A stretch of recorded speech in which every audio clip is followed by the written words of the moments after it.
ver la farmacología del sistema respiratorio. Básicamente nos concentramos en antiasmáticos y broncodilatadores, pero también les dije que muchos de estos fármacos se utilizaban en cualquier situación que cursara con algún tipo de obstrucción bronquial, bronquitis, donde hay dificultad respiratoria por broncoespasmo, bronquitis obstructiva, enfermedad pulmonar obstructiva crónica, etcétera, etcétera. Y hablamos del asma y nos pusimos en contexto, conversando algo del asma, como una enfermedad con un componente fundamentalmente inflamatorio. Y eso implicaba un cambio en, en el tratamiento y sobre todo en el pronóstico de los pacientes que hoy son diagnosticados con asma con respecto a lo que era hace 7, 8 o 10 años. Y hasta ahí quedamos. Y esta fue la última diapositiva que mostramos, cuando ya nos metemos de lleno en los distintos fármacos que se utilizan en el manejo de estas condiciones, particularmente del asma bronquial. La clasificación de los fármacos antiasmáticos. Tenemos fundamentalmente 3 clases de fármacos utilizados en el tratamiento de estas condiciones: broncodilatadores, modificadores de la respuesta inflamatoria y antagonistas de los mediadores, particularmente antileucotrienos. Los inhibidores de la liberación de histamina, mediadores como cromoglicato y neocromilo, no los voy a pasar porque ya no se usan. Existen, pero no se usan, y yo creo que a estas alturas ni siquiera están disponibles este tipo de fármacos.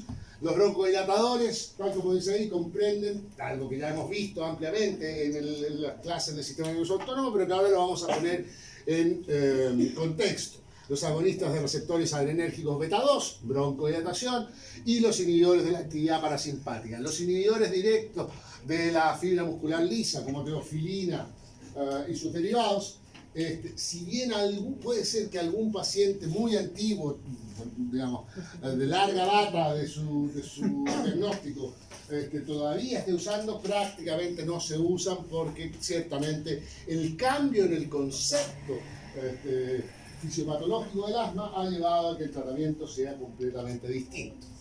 Primer grupo de fármacos broncodilatadores que vamos a ver. Ya los hemos analizado y usted dice, pero esta es la misma diapositiva que vimos cuando veíamos el sistema nervioso autónomo. Exactamente, porque yo les dije, las clases de sistema nervioso autónomo nos van a servir para múltiples otras sesiones en las cuales vamos a ver farmacología específica de algunos sistemas que tienen control autonómico. Agonistas de receptores adrenérgicos beta 2. Tal como hemos señalado, existen desde el punto de vista de la importancia farmacológica, más allá de que molecularmente existan otros receptores, básicamente 2 grandes familias de receptores beta adrenérgicos, los beta 1 y los beta 2. Por cierto que hay beta 3 y algunos subtipos, pero desde el punto de vista de la farmacología, los más relevantes son estos. Los receptores beta 2, ya lo hemos visto, predominan en la musculatura lisa, y la activación provoca la relajación de la musculatura lisa a nivel bronquial, a nivel uterino, a nivel vascular, mientras que los receptores beta 1 son abundantes en el miocardio, en el corazón, y su activación implica aumento de la frecuencia cardíaca, aumento de la contractilidad. Como resultado, las drogas que se utilizan como broncodilatadores, agonistas beta 2, como tienen una cierta actividad beta 1, cuando se absorben, cuando son administradas por vía inhalatoria y se absorbe un poco de ello, la distribución implica que llegan al corazón, provocan la activación de los receptores beta 1 y como efecto secundario de la gran mayoría de los agonistas adrenérgicos beta 2 que son broncodilatadores, provocan taquicardia. ¿Qué es lo que dice acá? La activación de los receptores beta 2 a nivel de musculatura lisa produce relajación, y la activación de los receptores beta 1 produce aumento de la frecuencia cardíaca y aumento de la fuerza contráctil. Desde el punto de vista de la mecanismo de transducción, ambos subtipos se asocian con la activación de la adenilatociclasa. La activación beta 2 adrenérgica origina broncodilatación, vasodilatación, inhibición de la liberación de mediadores de la respuesta del broncoespasmo y aumento del aclaramiento mucociliar, todo orientado a provocar una mayor entrada de oxígeno. Digamos, en términos fisiológicos, cuando usted arranca el perro necesita que entre más oxígeno. El bloqueo beta-adrenérgico en términos generales no modifica radicalmente el tono bronquial en las personas no asmáticas o que no están en condiciones patológicas, pero provoca broncoconstricción en el asmático. Si usted administra un beta bloqueador no selectivo a un paciente asmático, le va a provocar dependiendo de las condiciones del paciente, por cierto, pero como efecto secundario la probabilidad de generar un broncoespasmo. Esto implica que hay una activación tónica de los receptores beta para mantener un bajo nivel de resistencia del flujo aéreo en los pacientes asmáticos, en condiciones fisiológicas normales. La mayoría de ustedes, la mayoría de las personas, el asma tiene una prevalencia del orden de un 3 al 5% de la población, no es bajo, pero tampoco es la mayoría de la población. La mayoría de la población tiene un tono beta-adrenérgico mínimo, ¿sí? Pero en el paciente asmático hay un tono relativamente elevado, comparativamente con la situación fisiológica normal, para mantener fisiológicamente que el paciente esté broncodilatado, fisiológicamente, sin administración de fármacos. Por eso es que los betabloqueadores pueden provocar el broncoespasmo. Otro aspecto que es relevante en el caso de los agonistas beta 2 que se utilizan como broncodilatadores es que a medida que aumenta la gravedad del asma, disminuye la capacidad de los agentes beta-adrenérgicos broncodilatadores. ¿Qué implica eso? Disminuye la potencia, la eficacia y desde el punto de vista clínico implica que hay que ir subiendo la frecuencia de administración y la dosis. Y eventualmente el paciente cuando recién se diagnostica puede bastarle con 1 o 2 inhalaciones diarias.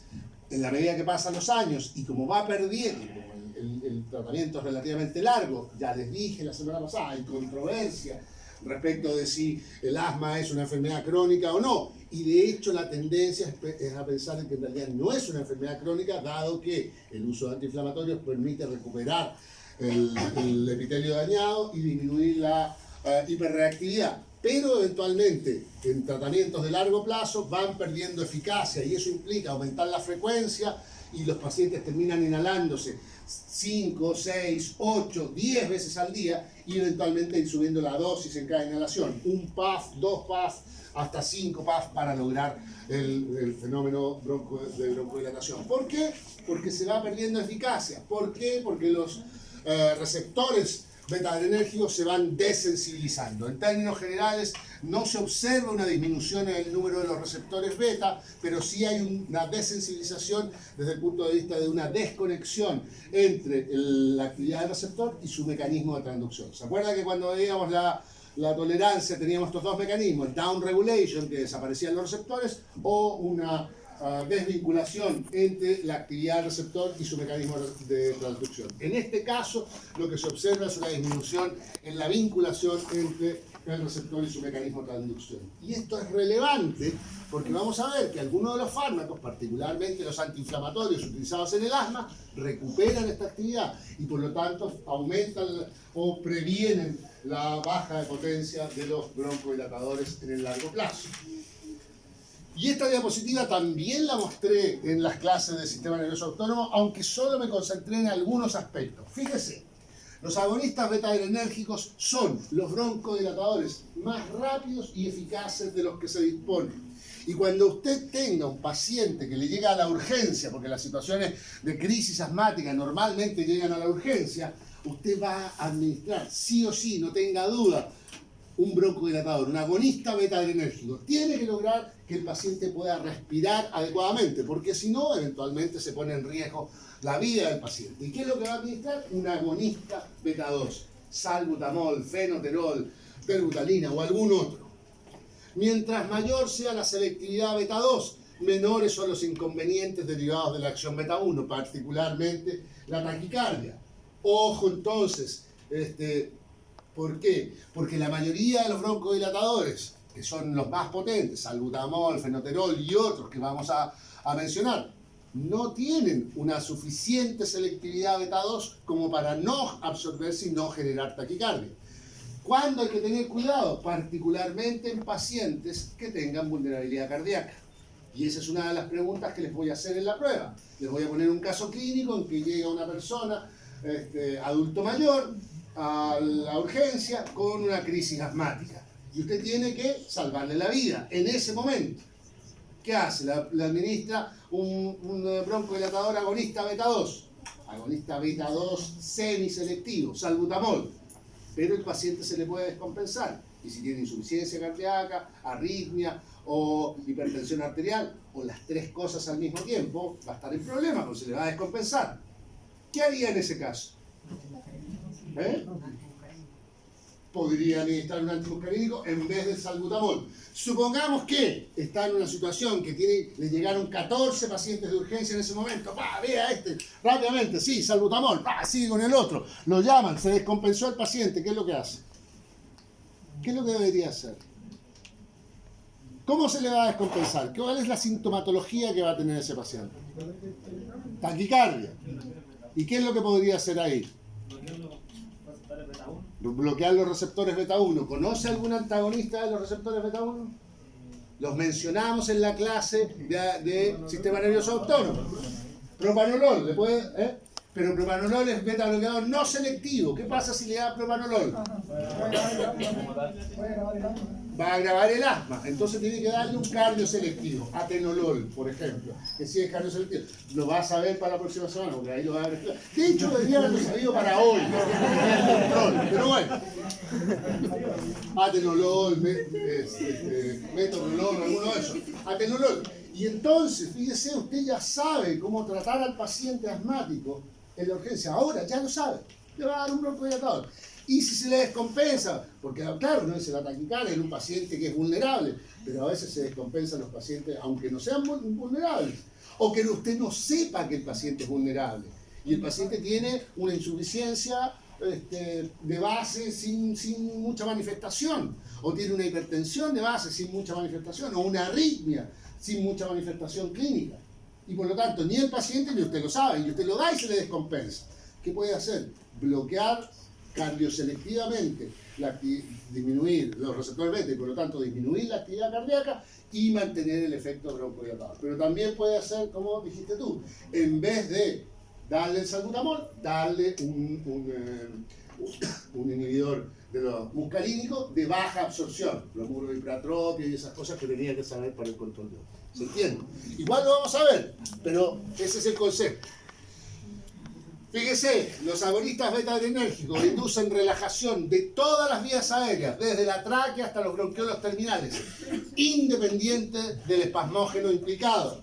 O sea, si la crisis asmática, el broncoespasmo, es generado por contaminación, humo, polen, reacciones frío, ejercicio, situaciones de estrés emocional, independiente de eso, usted va a provocar la broncodilatación. Con lo cual son herramientas fundamentales. Ojo, no solo insisto en los pacientes que llegan con crisis asmática, sino en todos aquellos pacientes que cursen con algún grado de broncoconstricción y que les afecte su capacidad respiratoria. Como están viendo ya en el hospital, una cantidad de pacientes que no son necesariamente asmáticos, pero que están sufriendo algún grado de hipoventilación debido a que tienen algún grado de broncoconstricción. Pacientes con bronquitis obstructiva, pacientes con EPOC y eventuales exacerbaciones que se producen particularmente en invierno, u otras condiciones que cursan con broncoconstricción. Sin embargo, y en el caso específico del asma, que sabemos que es una enfermedad inflamatoria, los broncodilatadores agonistas de los receptores beta 2, que son excelentes porque provocan la relajación de todas las vías aéreas desde la tráquea hasta los bronquiolos terminales, no modifican la respuesta inflamatoria, ni suprimen la hiperreactividad bronquial, que es la condición de base del paciente. Es más, fíjese, dado que se produce una broncodilatación, permiten una mayor exposición a los agentes desencadenantes ambientales, lo que suele implicar un agravamiento de la inflamación. Y el tratamiento hace 10 años era casi exclusivamente con broncodilatadores. Yo se los mencionaba la semana pasada. Si a usted siempre hay alguien, no voy a preguntar, pero siempre hay alguien que tiene asma, porque la prevalencia es entre un 3 y un 5%. Le detectaron asma, porque el asma suele ser una condición que se detecta tempranamente en términos de edad. A los 5 o 6 años, el tratamiento era exclusivamente con broncodilatadores. Y ese tratamiento, a la larga, aumenta la enfermedad.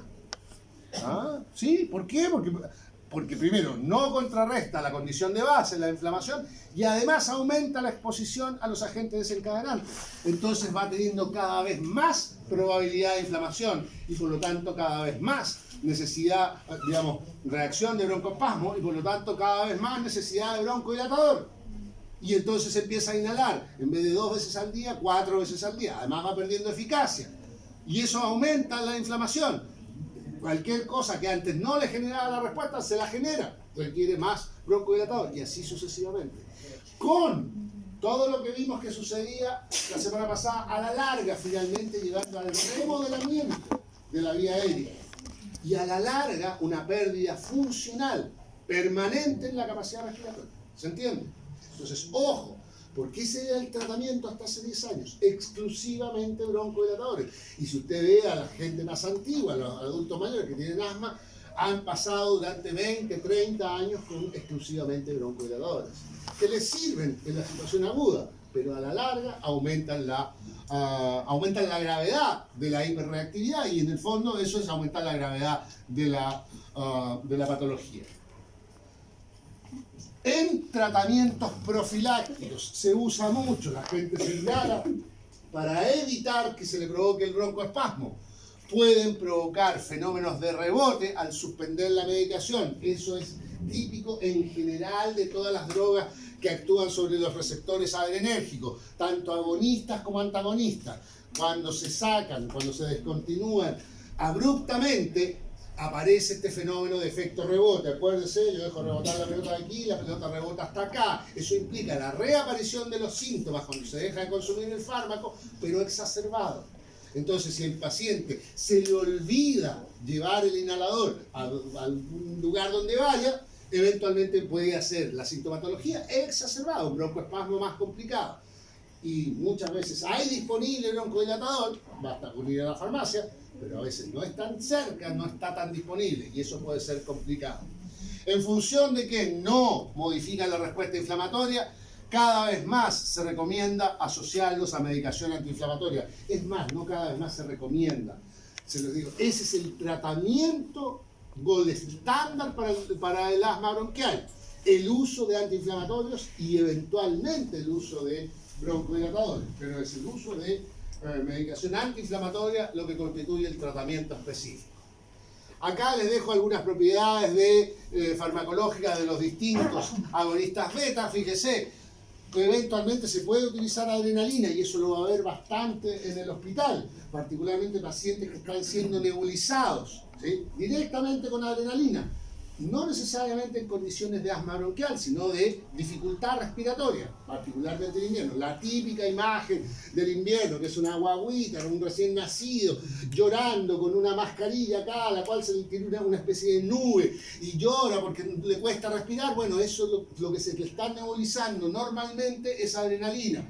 Particularmente útiles en pacientes pediátricos, pero eventualmente en pacientes adultos se pueden utilizar cualquiera de los que están acá. Fíjense, desde Vanbuterol hasta Terbutalina. No le voy a preguntar acerca del Clenbuterol o del no sé, del Procaterol en la prueba, pero se tiene que aprender al menos el salbutamol, ¿sí? Y le recomiendo que conozca también el Fenoterol, porque también es altamente utilizado, ¿sí? Son los dos broncodilatadores de mayor uso. Todos tienen algo de actividad beta 1, como usted ve, algunos más, por cierto, la adrenalina o la isoprenalina, pero el salbutamol tiene, las crucecitas implican algo de actividad beta 1 y tiene una gran actividad de beta 2. La duración del efecto broncodilatador, fíjese, en el caso del salbutamol es del orden de 6 a 8 horas y en el caso del fenoterol es de 4 a 6 horas y el salbutamol está de 4 a 6 horas. ¿Qué implica eso? Que hay que administrarlos 2, 3 o 4 veces al día para provocar el efecto broncodilatador. Y las vías de administración, inhalatoria por cierto, pero también, como hemos visto, se pueden administrar por vía oral o eventualmente por vía endovenosa o por otras vías parenterales. La selectividad de los efectos beta 2 sobre los beta 1 y por lo tanto el índice terapéutico aumenta considerablemente al utilizar la vía inhalatoria versus la vía oral o vía sistémica. ¿Por qué? Porque la acción es local igual se va a absorber algo, porque la superficie de absorción a nivel pulmonar es muy grande y hay una alta irrigación. Pero ciertamente eso reduce la cantidad de fármaco que tiene efectos sistémicos comparativamente cuando el fármaco se administra por vía oral o por otra vía sistémica. Entonces, idealmente, los broncodilatadores se administran por vía inhalatoria. ¿Qué implica eso? Que hay que aprender la técnica de inhalación. Y usted tiene que aprender cuál es la técnica inhalatoria. Y no solo tiene que aprenderla, todavía probablemente no se la enseñaron, o ya le enseñaron cómo aplicar el inhalador. ¿Sí? Le enseñaron, muy bien. No solo tiene que aprenderla, tiene que aprender a enseñarla. Y tiene que aprender a enseñársela a los pacientes, cómo se deben inhalar. Es más, tiene que enseñarle no solo a los pacientes, sino que sobre todo si los pacientes con el broncoespasmo son pacientes pediátricos, tiene que enseñarle a los papás o a los cuidadores cómo administrar el broncodilatador. Porque el inconveniente de la técnica inhalatoria, que por cierto es la mejor desde el punto de vista de la disminución de los efectos secundarios, reside en la dificultad para utilizarla con máximo rendimiento. De hecho, si la técnica no es óptima, se puede perder hasta un 80 o 90% de la dosis administrada. ¿Y dónde queda la dosis administrada cuando se hace mal? Si uno hace una inhalación, queda en la cavidad oral. ¿Y qué pasa en la cavidad oral? Se absorbe. Y si se absorbe, y además fíjese, se va a absorber casi como si fuera sublingual. Y por lo tanto se absorbe y llega rápidamente al corazón. Un 80% de la dosis, que no es menor, y por lo tanto el efecto broncodilatador no funciona. Entonces, ¿qué hace el paciente? Se vuelve a inhalar y vuelve a quedarse un porcentaje en la cavidad oral que se absorbe y va a ir a ejercer efectos al corazón. O sea que la técnica inhalatoria es fundamental. El uso de aerocámaras ha facilitado, sobre todo en pacientes pediátricos, por cierto que también en adultos, pero en pacientes pediátricos es más difícil enseñar la técnica inhalatoria. Ha facilitado ya el buen empleo de la técnica y la eficacia de los procesos de inhalación. Son bastante accesibles las aerocámaras, de manera que no hay demasiada complicación. De todas maneras, tiene que aprender a utilizar la técnica y tiene que aprender a enseñarla. El uso de la técnica inhalatoria reduce significativamente los efectos secundarios. Ok, vimos los broncodilatadores clásicos, como salbutamol, fenoterol y otros. Pero hay un segundo grupo de agonistas de los receptores beta 2 que se llaman, o por su acrónimo, usted los va a conocer por su acrónimo, por su abreviatura, que son los agonistas de los receptores beta 2 de larga duración, o el acrónimo LABA, que está asociado a su nombre en inglés, Long Acting Beta 2 Receptor Agonist. Los LABA, los agonistas de los receptores beta 2 de larga duración. Los principales representantes son formoterol, salmeterol y bambuterol. Miren, que están en esta tablita. Bambuterol, salmeterol y formoterol. Y le llamo la atención respecto a las vías, a la duración de la acción. Fíjese, 12 horas. Y el bambuterol, 24 horas. Con una sola dosis, con una sola inhalación, usted tiene 12 horas de broncodilatación. O 24 horas de broncodilatación. Comparado con los, y ahora voy a poner el nombre, los SABA, que son los Short Acting Beta 2 Receptor Agonists, los agonistas de los receptores beta 2 de corta duración. ¿Sí? ¿Cuáles son los de corta duración? Los clásicos, salbutamol, fenoterol y otros, que tienen duraciones, ojo, no he hablado de vida media, duraciones de la acción, entre 2 a 6 horas, y por ahí andan. Mientras que estos otros tienen duraciones de 12 hasta 24 horas. O sea, de larga duración, un efecto de larga duración, en este caso broncodilatador. ¿Qué implica eso? El paciente en la mañana se pega un par de estufazos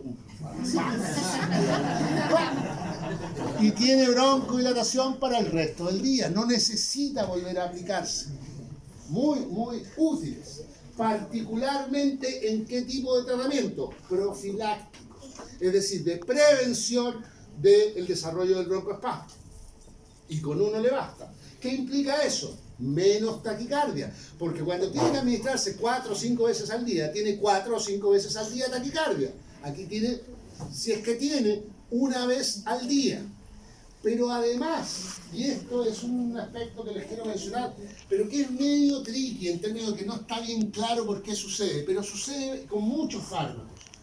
Los fármacos de más larga duración suelen demorarse un poco más en ejercer sus efectos, ¿sí?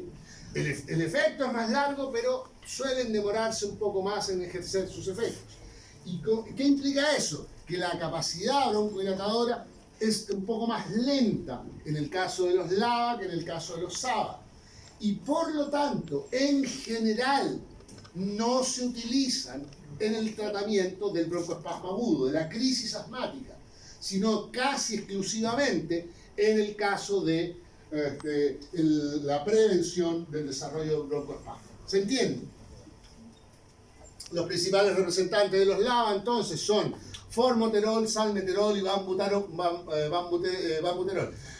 Si bien acá dice presentan una vida media larga, yo creo que es más adecuado decir que presentan una duración de la acción, que de hecho es el nombre que tienen, una duración de la acción mayor que los de corta acción, que permite el uso prolongado crónico con aplicaciones de frecuencia menor. ¿Y por qué el uso prolongado? Porque se utilizan profilácticamente. Entonces los pacientes lo utilizan prácticamente todos los días. Vamos a ver que no es necesariamente crónico, sino un uso prolongado que puede implicar 6 meses, 1 año, 2 años eventualmente. En general se utilizan en la prevención de la aparición de síntomas nocturnos o frente a ejercicio, pero también sintomatología diurna. ¿Por qué digo nocturno? Porque muchas veces el broncoespasmo aparece en la noche, entonces antes de dormir el paciente se administra una dosis del broncodilatador de larga duración, pero eventualmente a la mañana también se puede administrar otra y tiene broncodilatación por el resto del día, cada 12 horas al menos. En general, entonces, no se utilizan en el tratamiento agudo de los síntomas. Por lo tanto, cuando yo le pregunte la próxima semana y le ponga un caso de que llega una persona con un broncoespasmo y le diga, bueno, ¿cuáles son las alternativas para utilizar? Y le ponga salbutamol, fenoterol, correcto, pero le ponga vanbuterol o salmeterol. Usted le tiene que decir, no, esos no son porque no se utilizan en forma aguda. Acá hay algunas particularidades. Si ustedes hablan con los broncopulmonares, le van a decir, el salmeterol sí ejerce efectos más o menos rápidamente. Pero cuando usted esté en la urgencia, ¿se va a acordar cuál de los LABA actúa rápido y cuáles no? No se va a acordar. ¿Se va a acordar que el salbutamol actúa rápido? Sí, porque lo va a estar viendo todos los días. Le aplica salbutamol. Y después, cuando el paciente está estabilizado y usted programa el tratamiento de largo plazo, decide dejarlo con un LABA. ¿Se entiende? Ahora, si usted se acuerda que el salmeterol ejerce efecto a largo plazo, o sea, de forma aguda más o menos rápida, sí, pero vanbuterol y clenbuterol no ejercen efecto rápido, no le van a servir en el manejo del broncoespasmo agudo. ¿Se entiende? Y yo creo que no se va a acordar. Yo se lo digo, se lo dejo ahí. Está puesto, está en el tipeo, pero... Ok, entonces en términos generales, mi recomendación, dado que tiene estos otros, y que estos otros son inequívocos, le van a funcionar, no se utilizan en general en el tratamiento agudo de los síntomas. Y otro aspecto muy relevante, y me sirve para explicar otro concepto que ya lo hemos mencionado en alguna otra clase, pero lo voy a explicar acá, o le voy a dar un ejemplo un poco más cuantitativo. El uso combinado de los LABA con glucocorticoides inhalatorios, que son los glucocorticoides inhalatorios, los antiinflamatorios que se usan en el tratamiento del asma. Los glucocorticoides inhalatorios combinados con LABA presentan un efecto sinérgico y por lo tanto mejores resultados que el uso de cada uno por separado. Cuando se combinan, el efecto antiasmático es mejor que cuando se utilizan solo glucocorticoides o solo LABA. Eso de... Los corticoides, al ser los Vamos a explicar. Vienen ahora, inmediatamente después de los LAVA, vienen los corticoides. Vamos a ver que no van a generar el efecto Cushing y vamos a ver por qué. ¿Sí? Entonces, la combinación de glucocorticoides con LAVA tiene un efecto sinérgico. ¿Qué es el efecto sinérgico? La sinergia es una potenciación de la actividad farmacológica que es superior a la sumatoria de los efectos cada uno por separado.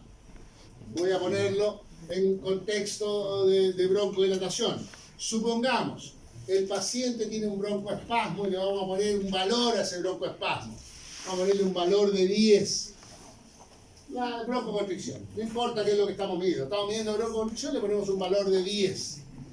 Si yo le doy una dosis de LAVA, eventualmente voy a reducir la broncoconstricción. Vamos a suponer una dosis X, 4.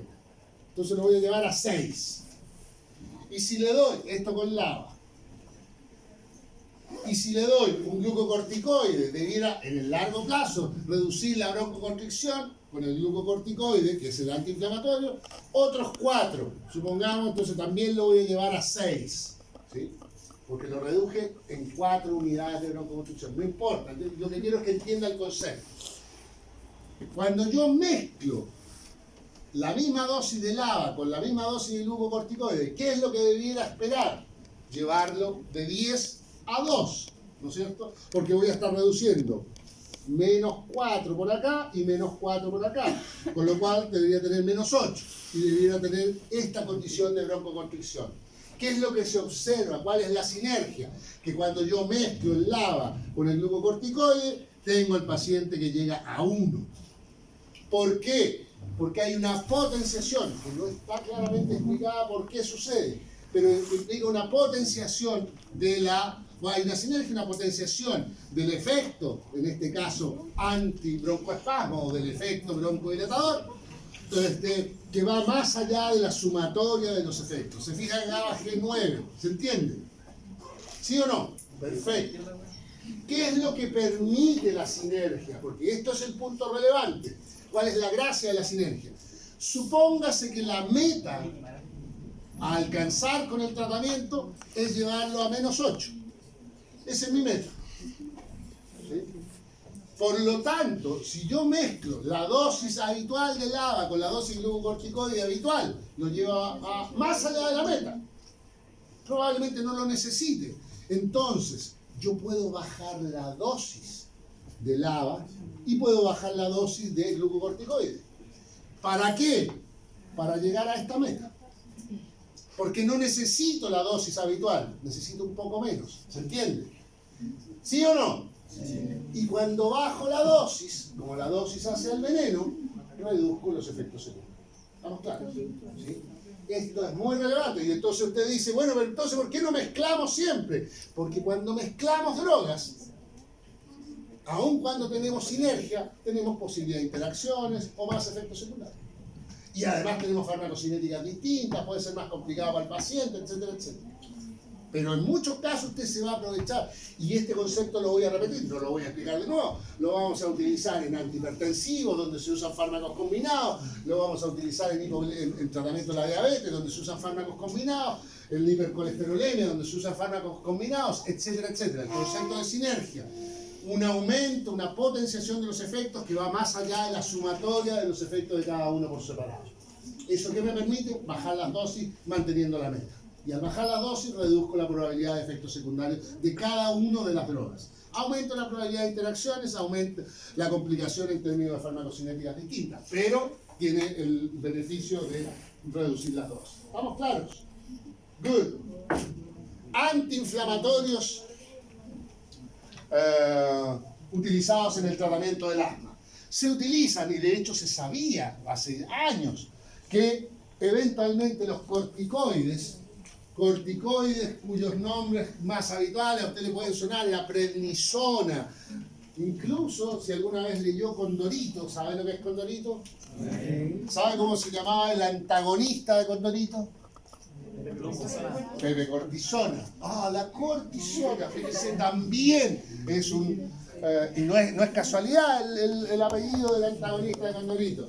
También es un corticoide. Prednisona, prednisolona, dexametasona, betametasona, todos corticoides.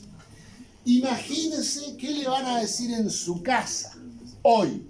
Si usted llegara y dijera en su casa: fui al médico y el médico me recetó, me indicó que tengo que empezar a tomar un corticoide durante al menos 2 años. ¿Qué cree que le diría? Ah, todo bien. Ah, no. O alguien le diría algo. Ya. ¿Qué más? Puede haber inmunosupresión. En su casa saben mucho de farmacología. ¿Qué cosa? Se va a hinchar, sí. Y es más, la actitud en su casa va a ser: uy, los corticoides son medios peligrosos. Y de hecho usted sabe que los corticoides son medios peligrosos. ¿Y por qué le menciono qué es lo que va a pasar en su casa? Porque es de conocimiento medio general que hay que tener cuidado con los corticoides. Porque los corticoides generan, sobre todo en tratamientos de largo plazo, efectos secundarios bien significativos. La gente se hincha, se inmunosuprime y hay un montón de otras cosas. Son excelentes antiinflamatorios, denominados antiinflamatorios esteroidales.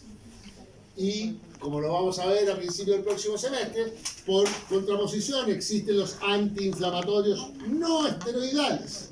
¿Cuáles son los antiinflamatorios no esteroidales? El ibuprofeno, la aspirina, el naproxeno, el diclofenaco, el piroxicam, la dipirona, etcétera, etcétera, etcétera. Los antiinflamatorios no esteroidales son menos eficaces como antiinflamatorios. Y sobre esa base de que tienen menos eficacia, no nos sirven para el tratamiento antiinflamatorio en el asma bronquial, donde tengo una inflamación crónica, permanente, difícil de tratar. Y por lo tanto vamos a tener que utilizar corticoides o antiinflamatorios esteroidales que son mucho más eficaces. El problema con los corticoides es que en el largo plazo y producto de su administración no se pueden utilizar mucho porque generan un montón de efectos secundarios. Y eso es básicamente lo que dice acá. Si bien los efectos secundarios de los corticoides en general previnieron su uso por un largo periodo, hubo a fines del siglo pasado, al principio de este siglo, 2 aspectos que modificaron la visión respecto de los corticoides y su posibilidad de ser utilizados en el tratamiento de estas condiciones, de los broncoespasmos que cursan con inflamación. 1, el reconocimiento de que el asma bronquial y otras condiciones como EPOC u otras que están asociadas a broncoconstricción son enfermedades con un componente básicamente, desde el punto de vista fisiopatológico, básicamente inflamatorio. 1. Y por lo tanto vamos a usar antiinflamatorios. Y 2, un desarrollo tecnológico que permitió generar corticoides que eran posibles de ser incorporados en formas farmacéuticas tipo inhaladores. Y por lo tanto ha permitido la administración de los corticoides en forma inhalatoria. Y como la administración es en forma inhalatoria, es local. Y como es local, los efectos sistémicos que tienen que ver con la hinchazón, con la inmunosupresión, que tienen que ver con el desarrollo de vello corporal, digamos, o facial, con una serie de otros problemas que provocan los corticoides, se reducen muy significativamente en función de la vía de administración, ¿sí? Porque la administración se hace localizada. Vamos a ver qué es lo que pasa entonces. Si bien entonces sus efectos secundarios previnieron el uso por un largo tiempo, el reconocimiento del asma como enfermedad inflamatoria y la introducción de esteroides inhalatorios y de acción más localizada ha reducido los efectos tóxicos, permitiendo su uso crónico o al menos a largo plazo. En ese contexto, entonces, constituyen hoy el gol estándar en el tratamiento de las enfermedades inflamatorias de las vías aéreas, particularmente asma, pero también EPOC y otras condiciones, insisto, que cursan con inflamación y broncoconstricción. Si bien el uso de antiinflamatorios es el gold estándar, el golden estándar, si quieren, el estándar dorado, super dorado, platinum, si quieren, es la combinación de los corticoides inhalatorios con los agonistas beta de larga duración. En el tratamiento a largo plazo, no tenga dudas, en la crisis aguda asmática usted va a usar agonistas beta, fundamentalmente, broncodilatadores, porque es la condición aguda, es la que está poniendo en riesgo la vida del paciente. Pero una vez que el paciente se estabilizó, el tratamiento en el largo plazo involucra uso de corticoides inhalatorios, glucocorticoides inhalatorios y agonistas beta de larga duración que generan muchos menos efectos secundarios con una capacidad preventiva, profiláctica del broncoespasmo que es mucho más adecuada al uso de los SABA. Cabe señalar que el descubrimiento, y eso es lo que dice acá, que el descubrimiento de que el uso combinado con agonistas beta-adrenérgicos de acción prolongada tiene mejores resultados que su uso por separado. Y esto ha hecho que este tratamiento, la combinación, sea el más indicado en el manejo del asma. ¿Estamos claros? Good. Déjenme volver un segundito a los LAVA, que me olvidé de comentarles una cosa.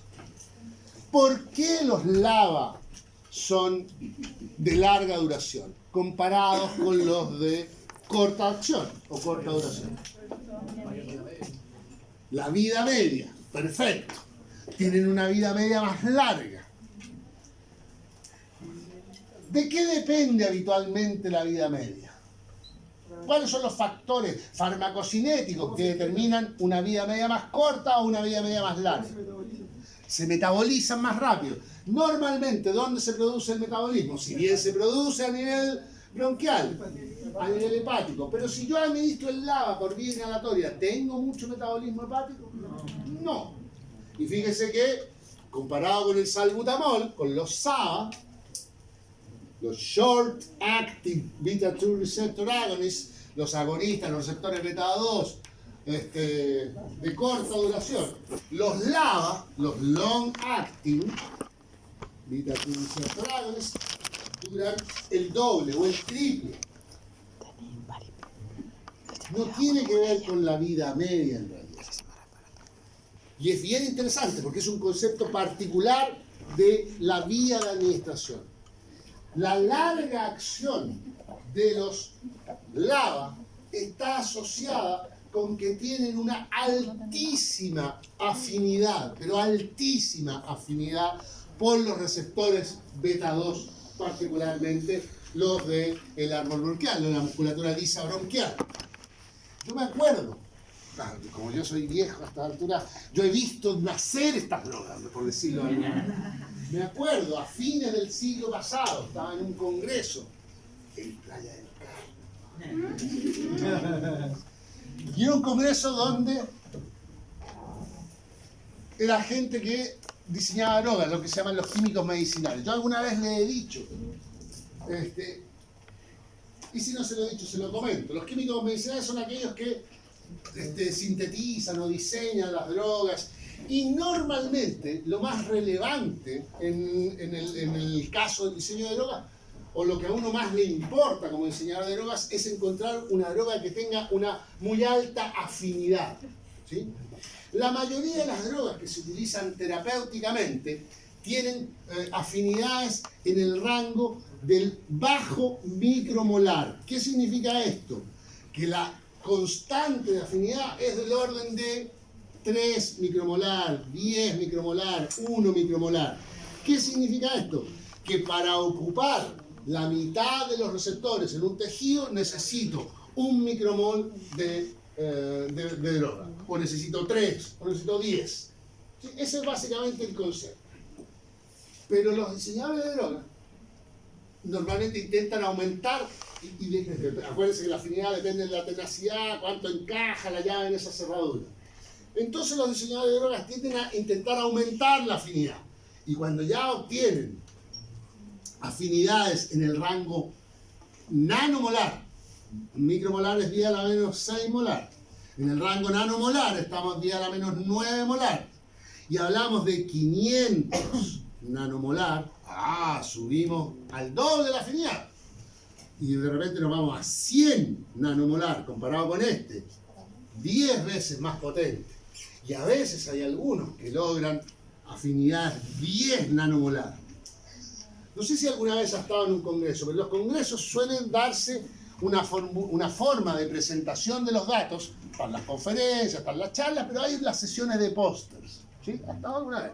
Bueno, a veces uno le toca estar en sesiones de póster, donde hay una calle así llena de póster, tal cual, un póster, así, y uno está al lado esperando, y mira al del lado, y tiene unas drogas ahí que tienen afinidades 20 nanomolar, 50 nanomolar, 10 nanomolar, y las de uno son 500 nanomolar no más, ¿no? O viceversa. Y entonces el que tiene 10 nanomolar, las mías sí que son. Ok.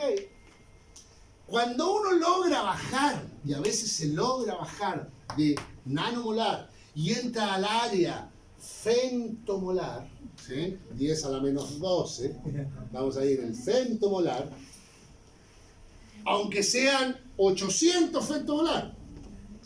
800 femtomolar es 0,8 nanomolar, pero ya me bajé de la unidad nanomolar, ¿se entiende?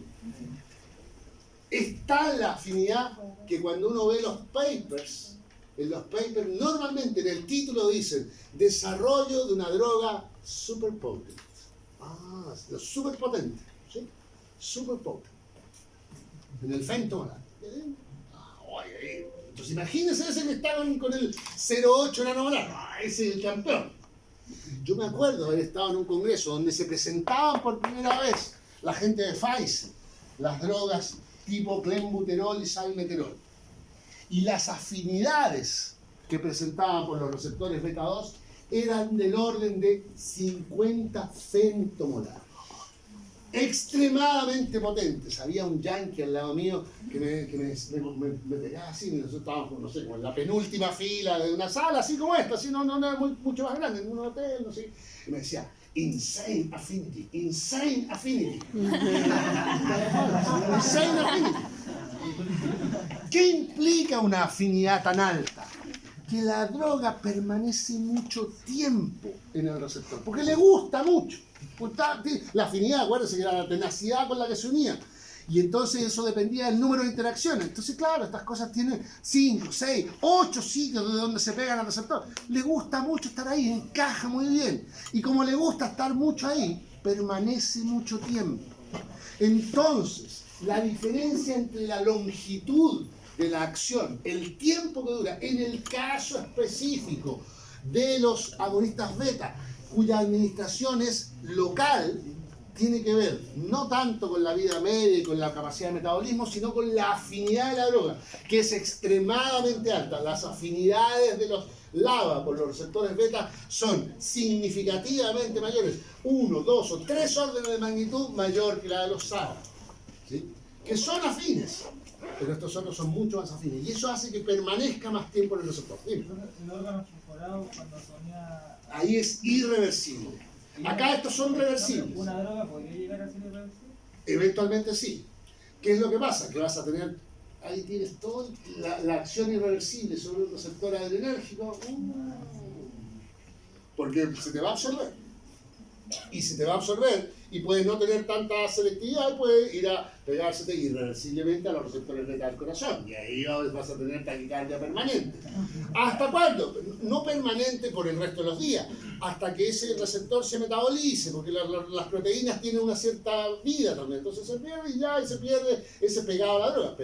Pero además vas a tener un efecto a largo plazo en otros receptores beta 2, a nivel uterino, a nivel de la musculatura, digamos, de la musculatura lisa de los vasos sanguíneos, donde sea que hayan efectos beta. Entonces la gracia es tener una alta afinidad con una baja absorción. Y eso se logra con los LAVA. Mucha alta afinidad y logras la broncohidratación por periodos largos, 12 horas, 24 horas. ¿Se entiende? ¿Estamos claros? Yo los quería mencionar porque me parece que es una situación un poco distinta de lo que normalmente entendemos por fármacos que tienen una mayor duración, que normalmente tienen que ver con una mayor resistencia al metabolismo. Bueno, en este caso no tiene que ver con eso, pero está dado específicamente porque es una administración local. Volvemos a los corticoides. Estamos claros entonces que el tratamiento Golden Platinum Plus de las bronquiales de la combinación de los glucocorticoides con los LAO. Mecanismo de acción de los glucocorticoides. Fíjese, los glucocorticoides o esteroides inhalatorios. ¿Por qué se llaman esteroides? Porque tienen grupo. ¿Porque tienen grupo? No. O sea, sí, tienen un grupo pero hay muchas otras drogas que tienen grupos este. ¿De dónde viene el esteroide? Del esterol. No de cualquier esterol, del colesterol. ¿Qué es la estructura básica esta que está acá? Que yo sé que el Vara se las menciona, el ciclopentano peridrofenantreno. Así se llama. No es tan difícil de aprender y uno después, cuando esté en el hospital y se encuentre con los de la Butal o de la Católica del Maule, ya hablen de los corticosteroides, usted puede decir, me estás hablando de los derivados del ciclopentano peridrofenantreno, ¿no es cierto? No sabe más nada.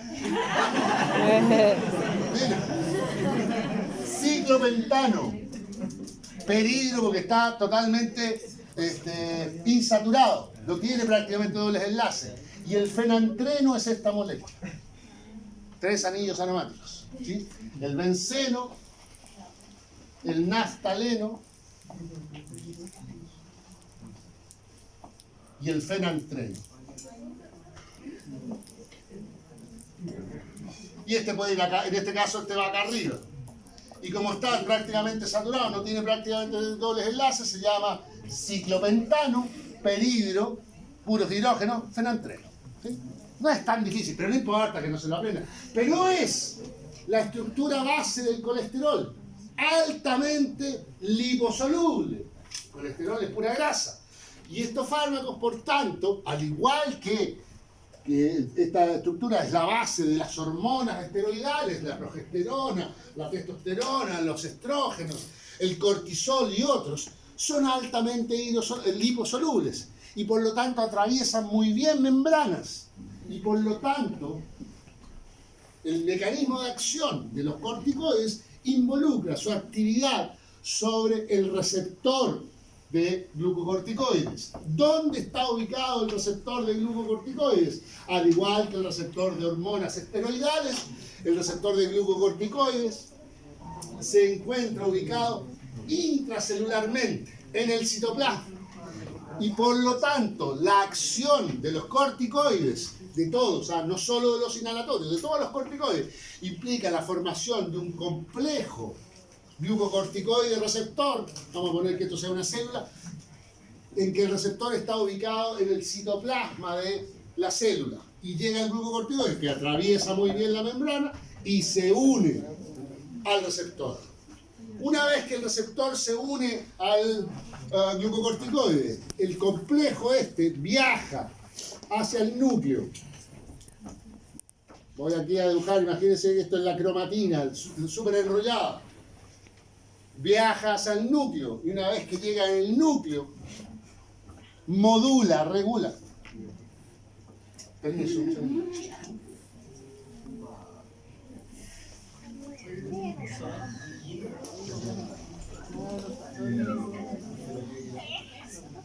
Van a hacerle un llamado, muchachos. Salgan los que saben que tienen que salir.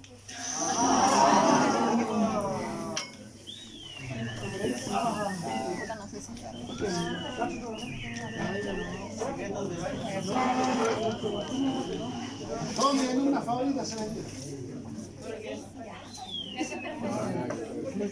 Para el carnet. Para el carnet. Volvemos, por suerte nos dejaron. Aquí está la creen. Ya. ¿Qué es lo que hace cuando el complejo droga-receptor viaja hacia el núcleo? Regula, modula la expresión de distintos genes. ¿Sí? Y eso es lo que genera finalmente el efecto terapéutico y los efectos adversos. El mecanismo de acción entonces de los corticoides en general y de los glucocorticoides inhalatorios que son antiinflamatorios. implica la formación del complejo receptor glucocorticoide en el citoplasma y el posterior ingreso al núcleo, donde regula la expresión de diversos genes. ¿Qué significa que va a regular la expresión de diversos genes? Va a promover la expresión de algunos genes y va a reprimir o disminuir la expresión de otros genes.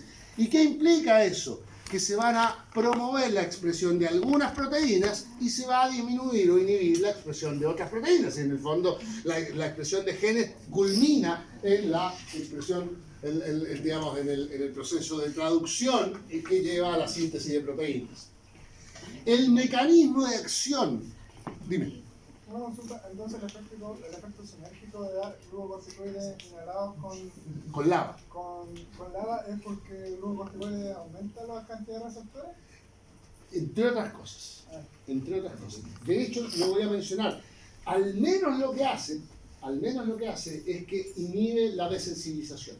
Entonces eso ya involucra un aumento, digamos, del efecto. Pero el mecanismo de acción de los corticoides no está completamente dilucidado. Fíjese, los corticoides se usan hace 60, 70 años y todavía no se sabe exactamente cómo actúan. Pero lo que es seguro es que el mecanismo de acción es múltiple, involucra varios aspectos, varias modificaciones de la biología de la célula donde están actuando. El mecanismo de acción entonces no está completamente claro, pero seguro que es múltiple. Y entonces, fíjese, ¿qué es lo que hace el glucocorticoide inhalatorio? Y los corticoides antiinflamatorios en general. Probablemente provocan un incremento en la transcripción de genes antiinflamatorios. ¿Qué es un gen antiinflamatorio? Un gen que codifica para una proteína que finalmente tiene un efecto antiinflamatorio. No es que el gen sea antiinflamatorio, codifica para proteínas que tienen efecto antiinflamatorio. Por ejemplo, irrelevantes en patologías de las vías aéreas. Por ejemplo, anexina 1, interleuquina 10 y el cierre de leucinas inducible por glucocorticoides. Todos esos incrementan su expresión y por lo tanto tenemos incremento en la expresión codificada por estas proteínas.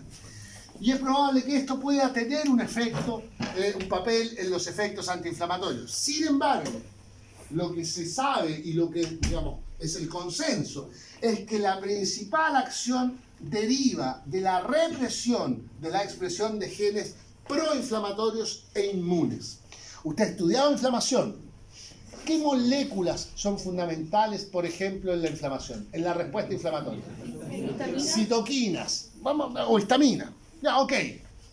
¿Qué pasa si el glucocorticoide es capaz de inhibir la expresión de los genes que codifican para los receptores de citoquina? ¿Voy a tener más o menos inflamación? Menos inflamación, pues si se liberaron las citoquinas y no tienen receptor, no hay respuesta. Si codifica para si reprime o inhibe la expresión de genes que codifican para los receptores de histamina, ¿voy a tener más o menos respuesta inflamatoria? O respuesta inmune. Menos, porque tengo menos receptores. Si tengo los glucocorticoides inhiben la expresión de enzimas que están involucradas en la síntesis de las citoquinas, voy a tener más o menos citoquinas. Menos citoquinas. Y si tengo menos citoquinas, voy a tener más o menos inflamación. Menos inflamación. Por ahí está el efecto antiinflamatorio. ¿Se entiende? Así, por ejemplo, el efecto de los glucocorticoides incluye la inhibición de la síntesis de citoquinas y sus receptores, la disminución de la producción de prostaglandina y leucotrienos y sus receptores, etcétera, etcétera. Por lo tanto, ¿estamos claros cuál es parte del mecanismo de acción? ¿Se entiende? ¿Qué implica esto? Fíjese, el glucocorticoide tiene que alcanzar la célula, entrar, formar el complejo. Después de formar el complejo, ir al núcleo, inhibir la expresión de los genes y eso finalmente traducirse en que va a haber menos citoquinas, menos receptores. Eso lleva un tiempo, no es una acción inmediata. Y por lo tanto, el efecto agudo de los glucocorticoides se produce luego de 4 o 5 horas. Y por lo tanto, cuando usted le llegue el paciente a la urgencia, no saca mucho con darle el glucocorticoide, que le va a reducir la inflamación, sin ninguna duda. Pero el paciente está con broncoespasmo, no puede respirar. Y entonces ahí necesita el broncodilatador. Independientemente de que el efecto no sea agudo o no se manifieste al poco tiempo, a los pocos minutos, usted comienza el tratamiento normalmente desde el inicio. Le da el salbutamol y además aprovecha de darle el glucocorticoide, porque se le va a manifestar el efecto antiinflamatorio a las 4, 5, 6 horas. Y mientras antes lo empiece, antes se le va a manifestar el efecto. ¿Se entiende? Desde el punto de vista clínico estamos claros qué es lo que va a hacer, ¿cierto? Ok, le va a administrar el broncodilatador y al mismo tiempo le va a administrar el glucocorticoide. Esto implica que los efectos fisiológicos y farmacológicos aparezcan tras un periodo de latencia de varias horas, 4 a 6 horas más o menos. Ojo, esto es verdad, pero también se observa clínicamente que hay algún efecto más o menos rápido que contribuye a la broncodilatación. Y esto nos explica por este mecanismo de acción que hemos señalado, que es el mecanismo clásico de los glucocorticoides. Se ha intentado explicar estos efectos un poco más rápido, a la hora, a los 20 minutos, a la media hora, por varios mecanismos, incluyendo, aunque no está del todo demostrado, incluyendo, por ejemplo, la existencia de un receptor de membrana para el glucocorticoides. De manera que el mecanismo implicaría esto, pero también puede haber un receptor de transmembrana que es activado eventualmente por glucocorticoides y que genera respuestas un poco más rápidas, que pueden culminar con acciones a nivel nuclear, pero también pueden modificar la biología de la célula en forma más rápida. ¿Por qué? Porque clínicamente uno observa que si te dan solo el glucocorticoide, algo de respuesta tiene. No es la ideal, y por eso hay que administrar el broncodilatador, pero hay algo de respuesta. En todo caso, eso no está del todo comprobado. Podría haber la liberación de algunas quinasas y fosfatasas unidas al receptor intracelular una vez que el fármaco se une al receptor, etcétera, etcétera. Mecanismos alternativos que podrían explicar efectos un poco más rápidos que se observan clínicamente. De todas maneras, desde el punto de vista del tratamiento, el paciente que llega con broncoespasmo a la urgencia tiene que ser tratado con el broncodilatador de corta acción, salbutamol, fenoterol, y eventualmente usted administra inmediatamente o al cabo de unos minutos, cuando el paciente ya puede respirar, aprovecha de administrarle el glucocorticoide. ¿Por qué? Porque la respuesta se va a manifestar en su máxima o va a aparecer ya en forma establecida a las 4, 5, 6 horas. ¿Sí? Y eso es lo que va a... ¿Por qué? Porque estamos hablando de la respuesta inflamatoria que tiene que darse todo este fenómeno. En dosis única, no bloquean la respuesta inmediata a los alergenos. Por lo tanto, no tienen un gran efecto broncodilatador. No bloquean la broncoconstricción, ni la hipersecreción mucosa, ni el edema, que es lo que hace el broncodilatador. Pero en cambio, bloquean la respuesta inflamatoria tardía. ¿Se acuerdan lo que hablábamos la semana pasada? Y la consecuente hiperreactividad bronquial frente a todos los agentes. Inhiben la infiltración pulmonar tardía por células inflamatorias. Esto implica que su acción antiasmático aguda, aunque puede presentar algunos efectos rápidos, tarda en general 4 a 6 horas en manifestarse. ¿Cuál es la gracia de esto? Con tratamiento continuado pueden llegar a producir una reparación del epitelio. ¿Se acuerda lo que yo le mostraba la semana pasada? Ah, no vino la semana pasada, pucha, se lo perdió. Los que vinieron la semana pasada, ¿se acuerdan de esta imagen? ¿Se acuerda que finalmente en un epitelio bronquial teníamos esta situación en un paciente asmático? ¿Qué es lo que logran los glucocorticoides cuando se trata? Disminuyen la inflamación. Entonces permiten que el sistema empiece a recuperarse y el epitelio se empieza a recuperar. Y eventualmente prosigo el tratamiento. Esto puede ser meses, años incluso. No demasiado, pero años. 1 año, 2 años, 3 años. Y eventualmente puedo llegar a recuperar el epitelio en forma casi normal. Y si recupero el epitelio y no tengo inflamación, ¿tengo hiperreactividad? No. Y si no tengo hiperreactividad y me entra el alergeno, ¿voy a tener una respuesta broncoespasmo? No. Y puedo eventualmente curar el asma. Curarla. Hoy, cuando el tratamiento se inicia prontamente, digamos, luego de un diagnóstico relativamente precoz, los resultados son de remisión de los síntomas y ausencia de crisis asmática durante años. Eso no quiere decir que nunca más se le pueda producir una crisis de broncoconstricción, porque a cualquiera de nosotros se nos puede producir una crisis de broncoconstricción. Tuvimos una infección, se nos afectó, no sé qué, ¡ay! No, nos cuesta respirar. Pero en el paciente asmático eso se produce sin que hayan estímulos, con estímulos que normalmente no le producen broncoespasmo a los demás. ¿Por qué? Porque hay esta hiperreactividad. Y con el glucocorticoide eventualmente dejamos de tener hiperreactividad. En un paciente hoy que tiene 65, 70 años y lleva 40 o 50 años con asma, ya hubo remodelado, ya hay problema crónico. El glucocorticoide va a tener menos eficacia, pero igual sirve. Pero en un paciente en un paciente pediátrico que recién se le detecta el asma, esto puede generar una recuperación y por lo tanto una remisión. Y las crisis asmáticas se producen o se espacian, digamos, a una cada 5 o 6 años. Una crisis cada 5 o 6 años no es asma. Es una crisis asmática, eso digamos, una construcción. Pero curamos el asma.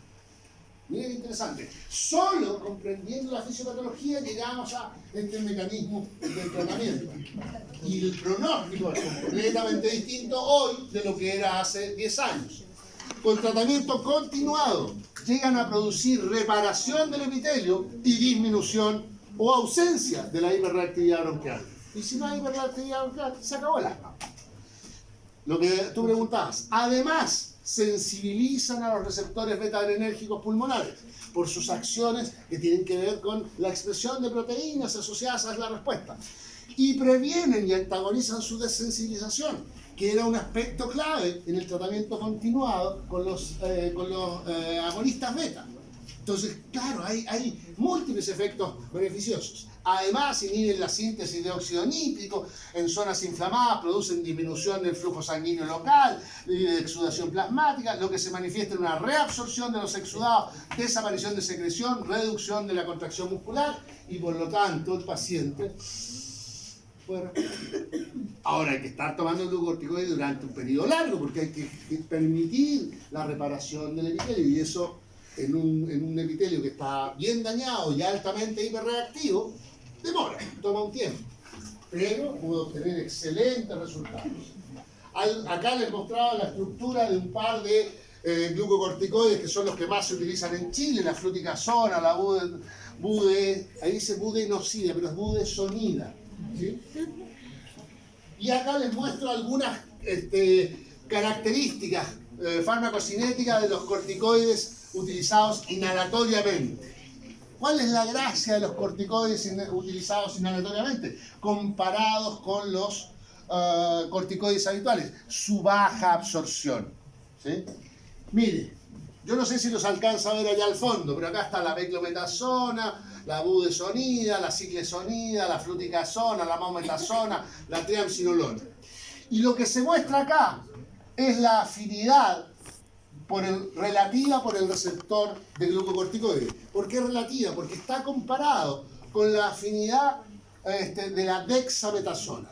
La dexametasona es un corticoide clásico y uno puede medir cuánta afinidad tiene y a esa afinidad le vamos a dar un valor 1. Da lo mismo, por eso es relativo. Y lo que se muestra acá es la afinidad, en el fondo la potencia relativa frente a la dexametasona de los distintos glucocorticoides que están acá. ¿Qué implica esto? Que la beclometasona, el propionato, es 53 veces más afín, 53 veces más potente que la dexametasona.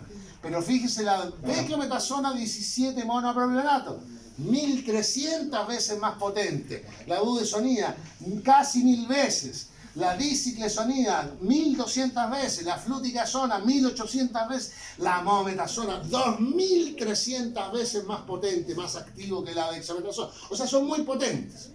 Lo que se muestra acá es la biodisponibilidad oral, es decir, luego de la administración inhalatoria, cuánto se absorbe, cuánto llega al torrente sanguíneo, incluso si se queda en la cavidad oral. 15 a 20%, menos del 1%, etc. Y acá se muestra la vida media, en horas, media hora, 2 horas. De acuerdo a los datos que están ahí, sin considerar el clearance, ¿no? De acuerdo a los otros 3 datos, ¿cuál utilizaría usted, señorita? ¿Cómo se llama? No, usted. ¿Cómo se llama?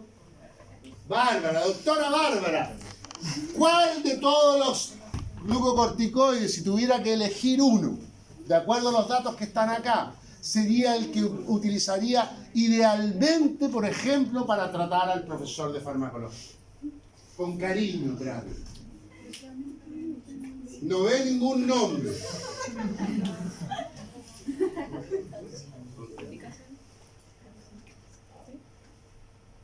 Acá le van a ayudar, solo porque acá ven más de cerca, no se preocupe. ¿Tu nombre vale? Ignacia, siempre se me olvida. Ignacia, ¿cuál utilizaría? Fruticasona propionata. Fluticasona. ¿Por qué? Porque tiene, primero, es de las vías medias más largas. Ya, y es bueno que tenga una vida media larga, ¿no? Sí, porque eso implica que tengo que hacerme menos administraciones en el día. ¿Ya? ¿Qué más? Y es 1800 veces más potente. No es el más potente, pero es súper potente. ¿Ya? Eso es muy bueno. ¿Y la biodisponibilidad? Es bajita. No, La biodisponibilidad oral. Necesitamos alta o baja biodisponibilidad oral. Mientras menor sea, mejor. Porque no queremos que se absorba. Porque los efectos que se van a generar secundarios se generan en el organismo cuando el fármaco se absorbe. ¿Se entiende? La mometasona. Porque la vida media es un poco... Fíjese, es muy potente. Perfecto. Igual que esta, es un poquito más potente. Baja biodisponibilidad oral. Perfecto, es lo que necesitamos. Y la vida media es un poco más fuerte. Entonces, ¿pero qué implica esto? Que esta tengo que administrarme 3 veces al día y esta me puedo administrar 2 veces al día. Y eso puede ser más cómodo. ¿Estamos claros? Good. Voy a volver un poquito. ¿Qué hora es? No. Pero me quedan 10 minutos todavía. No, sí, muy bien. En Santiago me dicen, profesor, háganos más clase, por favor. Y acá, así. No, ya. Miren, ¿por qué producen tantos efectos secundarios los corticoides en general? Porque regulan la expresión de múltiples genes. Y van a regular, imagínense, en un núcleo con una cromatina altamente enrollada. Supóngase que aquí hay un gen antiinflamatorio o proinflamatorio, da lo mismo. Y acá hay otro, y acá hay otro, y acá hay otro. Y el glucocorticoide genera efectos ahí. Entonces, claro, voy a regular la expresión de genes proinflamatorios y antiinflamatorios, promoviendo fundamentalmente la expresión o inhibiendo la expresión de genes proinflamatorios y promoviendo la expresión de genes antiinflamatorios. ¿Se entiende? Pero el glucocorticoide va a actuar en toda esta zona. Y en esta zona no solo hay genes que tienen que ver con la inflamación, hay genes que tienen que ver con la respuesta inmune, con la salida de vello, con la actividad del páncreas, con los receptores, con la actividad de las células beta-pancreas, etcétera, etcétera. Y entonces, ¿qué es lo que sucede con los corticoides? Que generan su efecto antiinflamatorio, pero regulan la expresión de múltiples otros genes. Y usted se toma un corticoide por varios días y se le desinflama, pero empieza a tener un síndrome de Cushing, o empieza a salirle vello en la cara o en la espalda, o empieza a subirle la glicemia, y sobre todo, como alguien mencionó, empieza a afectársele la actividad del sistema inmune. El principal problema con los corticoides es que son inmunosupresores, o si usted lo quiere llamar en forma más técnica, inmunoreguladores a la baja. Inmunodepresores. Se disminuye la actividad del sistema inmune. Y si se disminuye la actividad del sistema inmune, ¿qué pasa?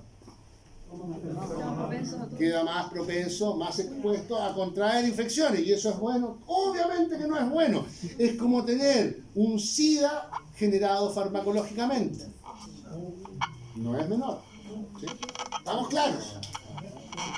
Sin embargo, fíjese, ese efecto secundario sobre el sistema inmune eventualmente puede utilizarse terapéuticamente. ¿Hay alguna condición en que yo quiero que el paciente esté inmunodeprimido? En el caso de los trasplantes. Cuando se realiza un trasplante para permitir la estabilización del órgano que ha llegado y evitar lo que se conoce como el rechazo, lo que se hace es reducir la actividad del sistema inmune. ¿Por qué? Porque el rechazo en el fondo es una actividad inmune que genera anticuerpos contra el órgano que obviamente es reconocido como exógeno, como extraño. Y por lo tanto, a los pacientes que se les realiza un trasplante, se les baña, metafóricamente, se les llena con corticoides para reducir la actividad del sistema inmune durante varios días antes de ser realizado el trasplante y durante varias semanas luego de realizado el trasplante. Porque lo que necesito es reducir la actividad inmune. Por cierto que usted realizó el trasplante y eventualmente desde el punto de vista quirúrgico, los trasplantes suelen ser complicados, pero desde el punto de vista quirúrgico el paciente podría estar listo en una semana y ser dado de alta. Pero obviamente no se da de alta, es más, se mantiene en un sitio extremadamente controlado, porque el paciente está totalmente inmunodeprimido. ¿Se entiende? Se los menciono porque eso permite y visualizar, y lo vamos a ver muy a menudo en los distintos fármacos. El mismo efecto secundario, que es grave en unas condiciones, obviamente, si hay una inmunosupresión, una inmunodepresión, en otros casos puede ser utilizado terapéuticamente. ¿Estamos claros? ¿Sí o no? Muy bien. ¿Se entendió por qué entonces necesitamos una baja biodisponibilidad? Porque mientras menor sea la biodisponibilidad, menores van a ser los efectos sistémicos. ¿Sí? Mientras mayor sea la vida media, menor es la necesidad de aplicaciones. Y mientras mayor sea la potencia, más fácil va a ser que actúe el glucocorticoide. Entonces, ¿cuáles son los que se usan? Fundamentalmente mometasona, fluticasona y budesonida. Pero los otros también se pueden utilizar. Dependen un poco los precios, dependen un poco las disponibilidades, etcétera, etcétera. Yo no se los voy a preguntar, pero siempre les dejo una tablita con las dosis. Fíjese, del corticoide inhalado, la dosis baja diaria, la dosis media y la dosis alta diaria, inhalado, en ese caso, en microgramos. Y acá les muestro una preparación que hoy se vende en Chile, el Fixotide de 250 microgramos por PAF, pero eventualmente se venden combinaciones donde ya viene en el mismo inhalador el glucocorticoide y el LABA. Y entonces se administra el glucocorticoide y el LABA, sobre todo si tiene vida media larga, con el mismo inhalador. Y usted tiene efecto antiinflamatorio y efecto broncodilatador por todo el día. Y se lo puede administrar al otro día. Y se lo hace, es muy interesante, muy relevante. Efectos secundarios. A nivel sistémico, prácticamente ninguno. Y esto es lo que modifica, desde el punto de vista tecnológico, el tratamiento del asma. Porque, como se administra en forma inhalatoria, porque ya se sabía si los pacientes se podían tratar en los momentos más críticos, se les daba corticoides, pensando que eso reducía más que nada la respuesta inmune, y que la respuesta inmune tenía mucho que ver con el broncoespasmo. No se sabía bien que era básicamente inflamatoria, y la respuesta inmune siempre puede llevar asociado a algo de respuesta inflamatoria. Se les daba corticoides, pero se les daba vía oral durante 4 o 5 días, hasta que bajaba la crisis. Pero el hecho de poder ponerlos inhalatorios y permitir la administración local con baja absorción hace que los efectos sistémicos en general sobre la glicemia, sobre el sistema inmune, sobre el sistema de cortisol, etcétera, etcétera, en general sean muy escasos, y depende de cuánto glucocorticoide se absorba. Mientras mejor sea hecha la técnica, menos se va a absorber. Idealmente la absorción debe ser mínima, pero incluso si se absorbe algo, después de esta, el metabolismo hepático suele dar cuenta del glucocorticoide circulante y por lo tanto prácticamente no hay efectos sistémicos, lo que los hace muy seguros. Puede observarse algunos efectos propios de los corticoides, pero en general no se ve. Por otro lado, sí puede haber, sobre todo porque el tratamiento es de largo plazo, algunos efectos locales. El principal efecto secundario de los corticoides inhalatorios es la aparición de candidiasis oral. ¿Qué es la candidiasis? ¿Qué es la cándida? Un hongo. La Candida albicans, de hecho el apellido tiene un sentido, es un hongo que vive en la cavidad oral y en otras mucosas del 90% de las personas. En esta sala, 90% de las personas probablemente tengamos cándida en la cavidad oral. Eventualmente, este hongo genera infecciones, cuya manifestación, a lo mejor usted alguna vez la ha vivido, es una herida de color blanco que normalmente se llama afta. ¿Ha visto que la gente tiene afta, como una inflamación chiquita de color blanco? ¿Nunca lo ha visto? ¿Los fuegos? Los fuegos, exactamente. Y la Cándida albicans se llama porque genera estas heridas de color blanco. Los fuegos, las aftas, eso. Pero normalmente, a pesar de que el 90% de las personas seguramente tenemos Cándida albicans, no nos enfermamos. ¿Por qué? Porque nuestro sistema inmune, particularmente relevante la existencia de bacterias en la cavidad oral, nos mantiene a raya. ¿Cuándo se le salen los fuegos? ¿Cuándo le viene la afta? Cuando tiene algún grado de disminución de la actividad del sistema inmune. Tuvo algún estrés, pasó frío, pasó hambre, tuvo alguna situación emocional complicada y de repente surge. Y de repente surge cuando además está con amigdalitis, y le viene todo encima y encima le duele porque tiene un fuego, un afta, como quiera. Doctor, ¿cómo funcionan los medicamentos para eso? Los antifúngicos. Lo vamos a ver al final de este semestre. Va a ser una clase entera de eso. No se preocupe. Bueno, y entonces, ¿por qué? ¿Qué es lo que pasa? Cuando administro glucocorticoides, parte del glucocorticoide queda en la cavidad oral y va a provocar la disminución de la actividad del sistema inmune a nivel local. Como se reduce la actividad del sistema inmune, ¡pac!, la cándida que está ahí, ¡pac!, aprovecha y genera infecciones. Por lo tanto, el principal efecto secundario de los glucocorticoides inhalatorios es la aparición de candidiasis, que no es agradable, pero es un efecto secundario muy menor, que es totalmente tratable con antifúngicos y que, digamos, en general no afecta significativamente el funcionamiento de las personas. Puede haber también disfonía, porque se afectan las cuerdas vocales con la presencia del glucocorticoide. Si hay un poco de disfonía, tampoco es un efecto secundario demasiado severo. Por cierto que puede ser no agradable, pero no es severo, excepto si el asmático que está usando el glucocorticoide, por ejemplo, es profesor de farmacología, que tiene que dar clases todos los días. Tener disfonía no es... Entonces depende, claro, uno dice, pero un poco de disfonía, no es severo, sí, pero depende, si es locutor, es animador de eventos. Puede ser complicado, entonces depende de las condiciones del paciente.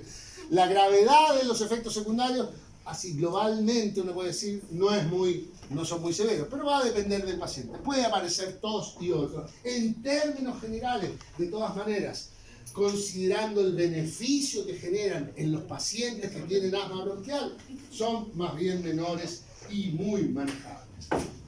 Para terminar, porque no me queda nada, estoy pasado un minuto, pero me voy a pasar 5 minutos. Vamos a hacer el corte aquí y vamos a volver a la... ¿Termino? Ya, ok, bueno. Bien. Ahora, mucho. ¿Qué sí que los quiero? ¿Santiago? Ok. Volvemos a los broncodilatadores. Ya lo habíamos mencionado, de hecho tú lo mencionaste, ¿qué le podíamos dar a un paciente que llega a la urgencia con un broncoespasmo? Le podemos dar broncodilatadores que sean agonistas de los receptores beta, pero como los sistemas simpáticos y parasimpáticos normalmente se contraponen en sus funciones, también podemos bloquear la actividad del parasimpático con fármacos anticolinérgicos. Ya lo mencionamos y usted debería haberlo sabido para el control de hoy día. La principal inervación vegetativa autonómica de las vías aéreas en humanos es de tipo parasimpático, ahí está el tono. La liberación de acetilcolina va a provocar lo contrario de la activación simpática, es decir, origina contracción de la musculatura lisa, secreción de las glándulas submucosas mediante la activación de los receptores muscarínicos. Si yo bloqueo los receptores muscarínicos con un antagonista aplicado localmente, voy a provocar broncodilatación. Podría administrarle atropina, por ejemplo. Podría administrarle escopolamina, incluso inhalada. Pero la atropina, y voy a provocar broncodilatación en un paciente asmático. De hecho, lo puede hacer. Si está en una urgencia y no tiene nada más, denle atropina. Se va a broncodilatar. Pero la atropina sí o sí, la escopolamina sí o sí se van a absorber. ¿Y dónde van a llegar? A todos lados, al corazón, al sistema nervioso. ¿Qué es lo que se usa? Derivados de la atropina, pero que tienen un amonio cuaternario. ¿Se acuerdan del amonio cuaternario? 4 enlaces, fíjense, 1, 2, 3, 4, por eso es cuaternario. Y como es cuaternario, tiene carga. Bloquea el receptor muscarínico, pero no se absorbe. Si yo lo aplico en una administración inhalatoria, voy a generar la broncodilatación y como tiene carga, no se va a absorber, no voy a tener los efectos secundarios del bloqueo muscarínico a nivel sistémico. En ese contexto, en condiciones normales, existe un bajo nivel de actividad tónica basal colinérgica en la musculatura lisa bronquial, que depende, por cierto, del tono colinérgico, pero hay hiperreactividad en asmáticos. El bloqueo colinérgico reduce el broncoespasmo y la secreción bronquial. El prototipo de estos fármacos, el bromuro de ipratropio, y se llama ipratropio porque es derivado de la atropina, ¿sí? Bromuro de ipratropio es un derivado cuaternario isopropílico, por eso es isopropílico de la atropina. Por esta razón, porque tiene esta carga, atraviesa muy mal las barreras biológicas y resulta indicado para administraciones inhalatorias. Se administra, broncodilata y no se absorbe, su absorción es menos del 1%. Y entonces usted dice, ¿por qué no administramos siempre hiperatropio? Porque desde el punto de vista de la eficacia broncodilatadora es menos, son menos eficaces, son menos broncodilatadores que los agonistas beta. ¿Se entiende? Pero igual se pueden utilizar. ¿Cuándo? Cuando tú lo mencionas, si tengo un paciente que es muy lábil desde el punto de vista cardíaco y no quiero provocarle una taquicardia, porque se puede hacer una arritmia, etc., le administro bromuro de ipratropio. Existe el bromuro de tiotropio, que al igual que los LABA, en el caso de los agonistas, de los anticolinérgicos, tiene una altísima afinidad por los receptores muscarínicos y por lo tanto genera una broncodilatación de larga duración. ¿Sí? Es el mismo concepto. El bromuro de tiotropio vendría a ser el LABA de los anticolinérgicos. De hecho, existe el nombre en ese contexto. ¿Estamos claros? Sí. Good. Paramos acá. Me queda un grupo y un mínimo resumen, pero a la vuelta volvemos. Termino eso y empezamos digestivo. Y vamos a aprender cómo funciona el omeprazol. Así que, prepárense, se nos viene el omeprazol.